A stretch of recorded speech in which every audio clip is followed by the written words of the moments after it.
odlučila da imamo dosta fotografija, nekako u isto vreme smo počeli da prikupljamo ove fotografije prevana i to je tako uhvatilo maha, znači čim je počela jedna fotografija da se postavlja, ja sam primijetila da se to svima svidjelo i tu grupu u stvari na Facebooku je Vlada napravio prije možda jedno 10 godina kad je nije bilo tako puno fotografija i onda je krenulo to praktično prošle godine, jedna fotografija po jedna.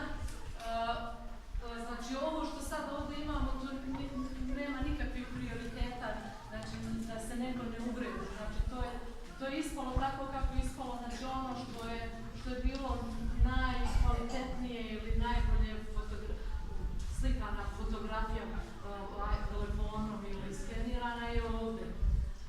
Znači cilj je da ovo bude početak, prvi korak, a onda će, ako Bog da, znači možda sljedeći put ne biti nešto slično ili bolje i da se to nastavi. Znači ja bih voljela, verujem i svi vi, da se sve stare fotografije prikupe, da se sačuvaju. Jer za mene svaki put kad gledam ove fotografije ja mogu da se vratim u to vrijeme. I drago mi je ako mogu da se vratim u vrijeme 1940.